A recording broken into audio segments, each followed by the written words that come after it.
But you would have to say this was a really a gritty, determined, tough effort by the football team. And they were playing a better football team, and they were shorthanded. And at the end, it was the thing that's been hurting them for most of the year, the inability to throw the football puts too much pressure on the running game.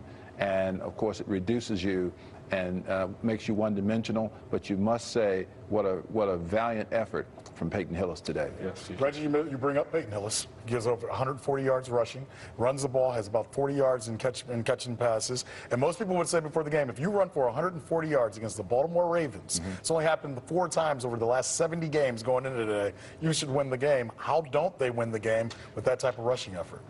Well, they can't win it because when you throw the ball in the air and you throw for 40 and 50, 60 yards, you eat up more ground and territory than you can when you're running the football. And, of course, the Browns are a football team that we know right now are trying to force their will upon people and run the ball. And the reason why they want to do this is because they want to shorten the game. They want to keep the ball from the other team. And they know that if they get behind, they have very, very little chance of catching up because they cannot throw the football. All right, we're talking about small improvements today. Joe Thomas and Eric Steinbach on that side of the line for Peyton Hillis. Especially in the first half, I thought they looked great, and they were able to give him the yardage, the push that he needed to get to 140 today, weren't they? Yeah, no, it was no question about it. I mean, they double-teamed at the point of attack, and then they got that big guy, Peyton Hillis, in there at 240 pounds, and he was a load. He had his shoulder pads down. He knew that he had to bring it. And this was, let me put it this way, this was the kind of game that a Peyton Hillis is going to show up in.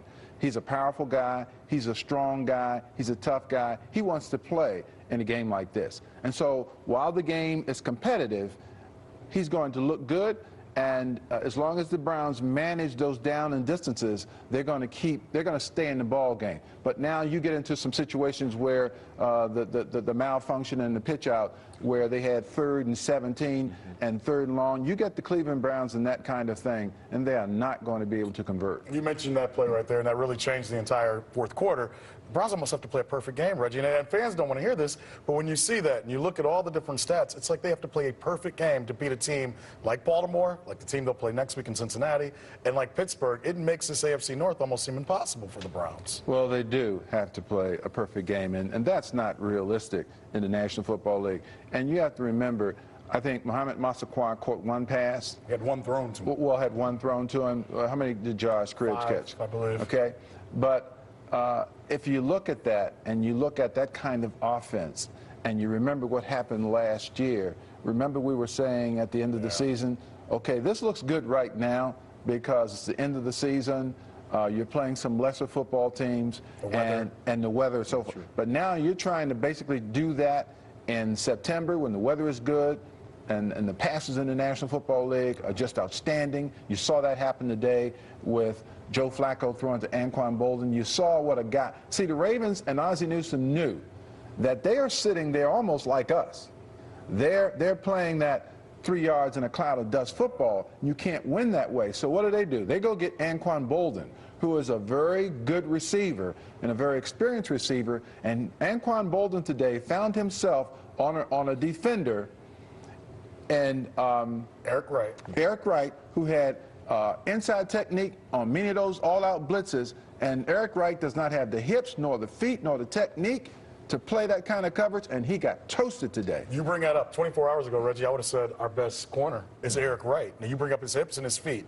This is the second game out of 3 weeks that on the biggest play of the game in the fourth quarter, Rob Ryan is dialed up a complete all-out blitz, left his corners on an island. They get beat. At what point in time does Rob Ryan realize, I don't have the players to get to the quarterback, so there's no sense in blitzing all these guys? Well, those are good points, and I would take that a step further, and I might implement the golden rule here. If you know that Eric Wright is having these problems, and you've known it, even from the very first time I have seen him use the bail technique, and forgive me, folks, I'm using a lot of terminology right here, but it's just poor technique. It's not fundamentally sound.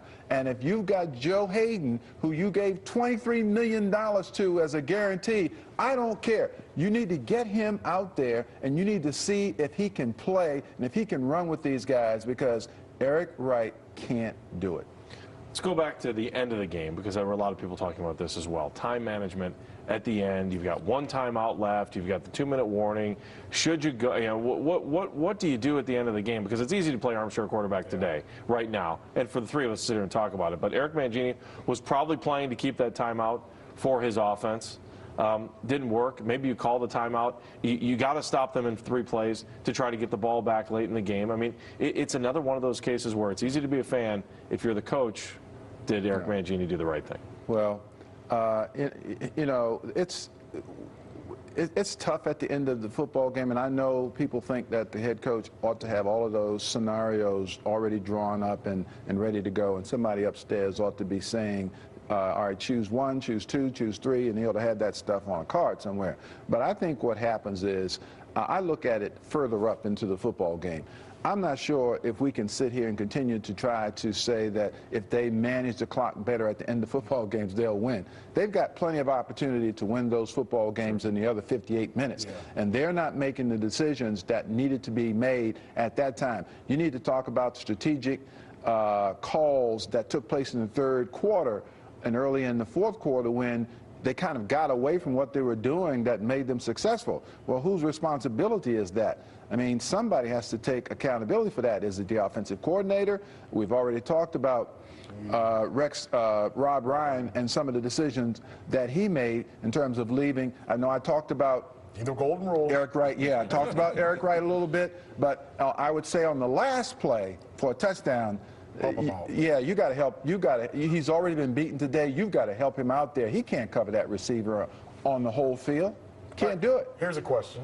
Has Seneca Wallace played well enough in your mind that he should be the starting quarterback over Jake Delhomme? Because we've talked about how athletic Seneca is, but I think he's a better passer right now, in my opinion. I think he was 17 of 21 going into the fourth quarter. I know they didn't win the game, but does he give this team the best chance to win going forward? And you know what? Despite all of these problems, one of the things that's perhaps getting lost here, you're right, is the play of Seneca Wallace. I mean, Seneca Wallace, I like the way he's playing. I think that they could do some things with him that can make it even tougher on defenses. Seneca Wallace is walking into the mold that was left with Jake Delhomme. All right, we don't know what Jake Delhomme's situation is, don't know how long he's going to be out.